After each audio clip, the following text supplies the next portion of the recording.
ஒருவரது சர்வ சம்பத்தையும் ஒரே வீச்சில் பறிக்க வருகிற எமனது ஆயுதத்தை பறித்து எரிகிற மூல மந்திர வாளாயுதம் எம் மெய்வழி மக்கள் கையில் இருப்பதால் இவர்களை யமன் அணுகவே முடியாது.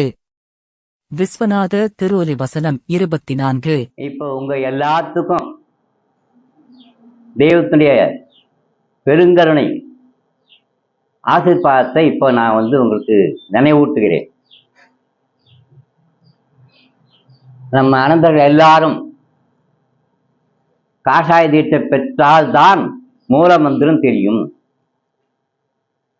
அதே ஒருத்தர் தெய்வத்தை அங்கத்தினர் ஆயிருப்பார், சபையில் சேர்ந்து அங்கத்தினர் ஆயிருப்பாரு, அவருக்கு மூல மந்திரம் தெரியாது. சபையில் சேர்ந்திருந்தாலும் மூல மந்திரம் தெரியாது. அப்போ அவர்களுக்கு என்ன சந்ததிகளுக்கும் தெரியாது. அப்படிதான் இருந்தது அந்த காலம். அப்போ காஷாய தீட்சை பெற்றவங்க மட்டும் மூல மந்திரம் சொல்லுவாங்க. அது எப்படி சொல்லுவாங்கன்னா, வணக்கத்தில் நின்று வணக்கம் செய்யும்போது அந்த மந்திரத்தை சொல்லும்போது கையை வச்சு இந்த சத்தம்தான் வெளியேறுமா தவிர என்ன மூல மந்திரம் வெளியே தெரியாது. அதுக்கு பிறகு ஒரு நாள் தெய்வம் தவமாரிக்கு தவத்துக்கு எழுந்துடுறாங்க. தவமாரியிலிருந்து எழுந்தள்ளி வரும்போது இங்கே தீர்த்தம் போகிற இடத்துக்கு முன்னாடி ஆலய முகப்பில் நாங்கள் அனந்தர்கள் எல்லாரும் கூடி துந்துமி முழங்க எக்காலம் ஊத தெய்வம் அங்கேருந்து எழுந்தள்ளி ஆலயத்தை நோக்கி வருவாங்க. அப்போ ஆதியுகத்தையன் கண்டிட நின்ற அருள்வரதரு காதல் உயர்ந்த கடிற்றை திரேதையில் காத்தளித்து வாதுய தேவ குருவுக்கு இறங்கி தோபரத்தில் ஜோதி அனந்தரு கலியில் தொழுதெழ வந்தனரே அப்படின்னு அந்த பாடல் நிறைவு பெறும்போது தெய்வம் ஆலய முகப்புக்கு வந்துடுவாங்க. இந்த 4 ஒரு பாடல் தான் தவமாலியிலிருந்து ஆலய முகப்பு வந்துடுவாங்க. அவங்களோட நாங்கள்லாம் ஓடித்தான் வருவோமே தவிர நடந்து வர முடியாது. தெய்வம் அவங்க திருநடை அப்படி இருக்கும். அப்போ ஆலயத்தில் வந்ததும் தெய்வம் சிம்மாசனம் அமர்ந்தாங்க. எல்லாரும் துந்துமி எக்காலம் எல்லாம் கொண்டு அங்கங்கே இருப்பிடத்தில் வச்சுட்டு வந்து வணக்கம் பண்ணிட்டு எல்லாரும் உட்காரோம். தெய்வம் இன்னைக்கு ஒரே போராட்டம்னாங்க. தெய்வம் ஒரே போராட்டம்டா அப்படின்னாங்க. தெய்வம் உத்தரவுன்னு. ஏன் குருவேரான கேள்வி கேட்கக்கூடாது.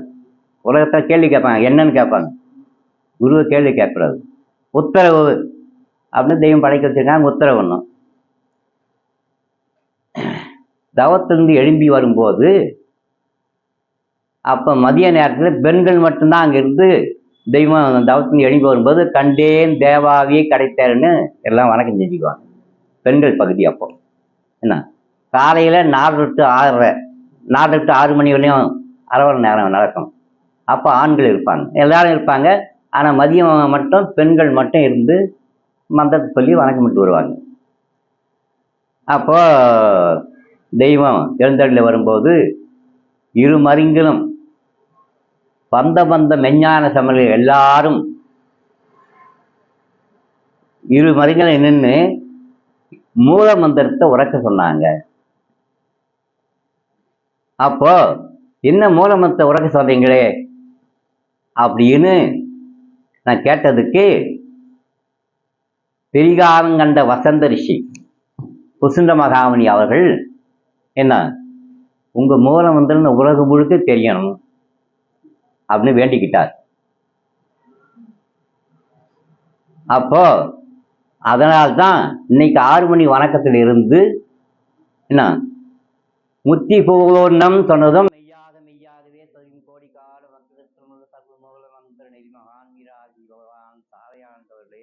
முத்தி பாதிப்புன்னு நாங்கள் மூல மந்திரத்தை வெளிப்படையா சொன்னோம்.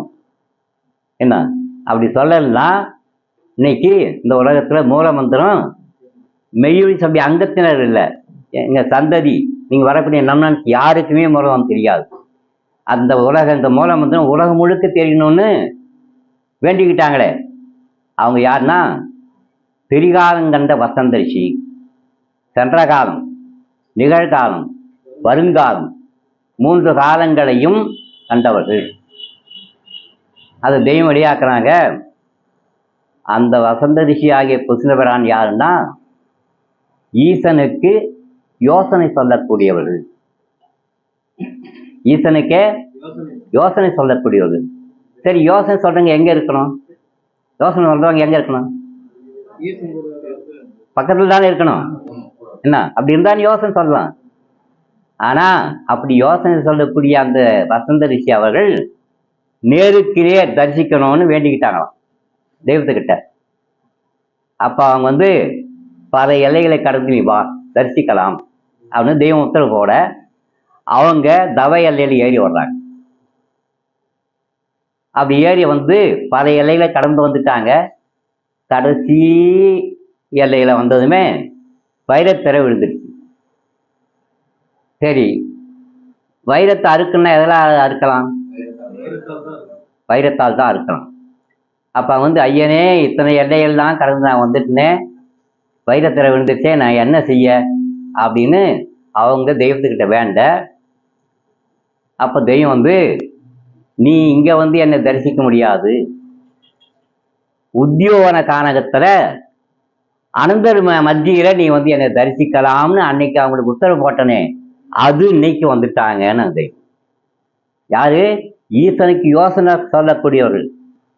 என்ன அப்போ ஈசனுக்கு யோசனை சொல்லக்கூடிய அந்த திரிகாலங்கந்த வசந்த ரிஷி புசுந்த மகாமுனி அவர்களே கூடக்கண் கொண்டு தரிசிக்க முடியாத அந்த ஈசனைத்தான் நீங்கள் தரிசிக்கிறீங்கன்னு என் தெய்வம் எங்களுக்கு உத்தரவிட்டாங்க. அந்த பாக்கியம் எங்களுக்கு அமைஞ்சது. என்ன அப்படிப்பட்ட அந்த ஈசன் இன்றைக்கு எதுக்கு பூலோகத்தில் அவதாரம் இங்கே வந்தாருன்னா, இது காலம் வந்தவர்கள் தான் இறை தூதுவர்கள், அடியார்கள், யோகிகள்.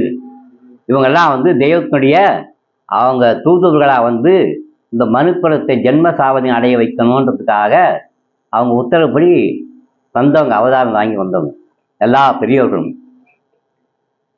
அப்படி இருக்க இது வந்து இந்த மனுக்குலத்தை நீதியனும் பொருளான மனுக்குலத்தை நித்தியனும் நித்தியத்திற்கே படைத்தான் தெய்வம் முதல்ல வைக்கிறாங்க. அந்த நீதியானது மறுதளிக்கப்பட்டு இன்னைக்கு கோர கொடூரத்தில் போயிட்டு இருக்கு உலகம். அப்ப அப்படிப்பட்ட இந்த உலகத்தை புதுப்பிக்கணும் அப்படின்றதுக்காகவே தெய்வம் திரிவேணி தாங்கி பூலோகத்துக்கு வந்தாங்க. இதுகாலம் ஈசன் பூலோகத்துக்கு வந்தது இல்லை, ஆனா வரப்போறாங்க அப்படின்றதுக்காக தான் இந்த ஆலயங்கள்லாம் கடைசியில மந்திரம் சொல்லுவாங்க. தென்னாடுடைய சிவனே போற்றி இன்னும் எந்நாட்டுக்கும் இறைவா போற்றி எல்லா ஆலயங்களையும் சொல்லுவாங்க. ஏன் அந்த மந்திரத்தை எடுத்து வச்சாங்கன்னா, ஈசன் வரப்போறார்கள், அவதாரம் தாங்கி தென்னாட்டில் வரப்போறாங்கன்றதுக்கு தெரிஞ்சுக்கணும் அப்படின்றதுக்காக எடுத்து வச்சாங்க.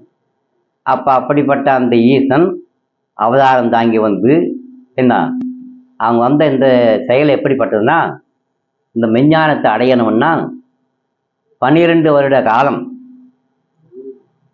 எல்லா சொத்து பத்தியும் சுகங்களையும் தேசாதிபத்தியங்களையும் சர்வத்தையும் தொடர்ந்து குருபிரானே கதின்னு அவங்க கூட 12 வருஷம் இருக்கணும். அவங்களுடைய அரசோதிப்புக்கெல்லாம் அவங்க கட்டளைக்கெல்லாம் அடிபணிஞ்சு நடந்து என்ன அவங்க கோவிச்சுக்குவாங்க, என்ன சந்தோஷப்படுவாங்க, வெறுப்பாங்க, விரட்டுவாங்க, அவங்க எதை ஒன்றாலும் செய்வாங்க. அத்தனைக்கும் நம்ம தலை வந்து ரட்சிக்க பெறணுன்ற அந்த ஒரே எண்ணத்துல குருபிரானே கதின்னு அந்த 12 வருஷம் அரசோதிப்புக்கெல்லாம் கட்டுப்பட்ட பிறகுதான் அவங்கள மாணாக்கனம் ஏத்துக்குவாங்க. அந்த மாணாக்கனம் ஏற்ற பிறகுதான் அவங்க வழிகாட்டுவாங்க. இன்ன வழியில் போனா இன்னது வரும், இன்னது வரும், இன்னது வரும், இதெல்லாம் கடந்து என்ன அப்புறம் போய் தெய்வத்தை தரிசிக்கலாம்னு வழிகாட்டுவாங்க. அப்போ அப்படி வந்தவர்கள் தான் இது காலம் வந்து பெரியவர்கள் எல்லாருமே. அப்படி வச்சிருந்த அந்த 12 வருஷ சட்டத்தை இப்போ வச்சால் ஒரு தலையும் தேராது. ஏன்னா இது கலிகாலம். வெறும் களி அல்ல, விளைவு முதிர்வேறிய களியை நாங்கள் செய்வோம். விளைஞ்சு போச்சு, விளைஞ்சு போனால் அறுவடைக்கு தானே வரும். என்ன அப்போ விளைவு முதிர்வேறிய களி. அதனால தான் இந்த சட்டத்தை வச்சா நீ ஒருத்தனும் தேர மாட்டேன்றதுனால இந்த சட்டத்தை நீக்கி என்கிட்ட நீ வந்து கையேந்தனா உனக்கு வழங்குறேன் அப்படின்னு தெய்வம் எடுத்து வச்சதுனால இன்னைக்கு இந்த உலகத்துல என்ன ஒரு பாடும் இல்லாம என்ன தெய்வத்துக்கிட்ட கையேந்தி பெறக்கூடிய அந்த வசந்தம் வந்து வாய்த்தது. அந்த வசந்தத்துல மற்ற உங்களோட குரல்ல என்ன நன்மனத்திலும் பெறலான்னு மகா சங்கல்ப மந்திரத்துல வச்சு கடைசி அது வந்தது. மகா சங்கல்ப மந்திரம் கடைசியா தெய்வம் எடுத்து வச்சாங்க. ஏன் தெய்வத்தை தேடி இந்த சன்னிதானத்துக்கு வந்து ஏன் அவள் வந்து இந்த உலகத்தை புதுப்பிக்கக்கூடிய அந்த தவத்தில் இருக்காங்க.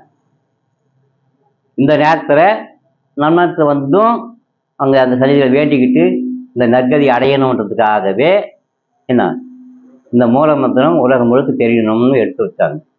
இல்லைன்னா இந்த மூல மந்திரம் யாருக்கும் தெரியாது. என்ன ஆனால் இன்னைக்கு உலகம் முழுக்க தெரிஞ்சு அவங்க திருநாமத்துல உள்ள அந்த மூலத்தை சொல்லி அவங்ககிட்ட கையேந்தி நாம ஜென்ம சாத்தியம் அடையணும்னு தெய்வம் வந்து எழுந்தள்ளி இன்னைக்கு இந்த சன்னிதானத்தை வீட்டிலிருந்து எல்லாத்துக்கும் அந்த பரிசு பதத்தை வழங்குறாங்க. நாமும் ஓயாம அவர்களை வேண்டிக் கொண்டு இருந்து அந்த நற்கதியை நாம் அடையணும்.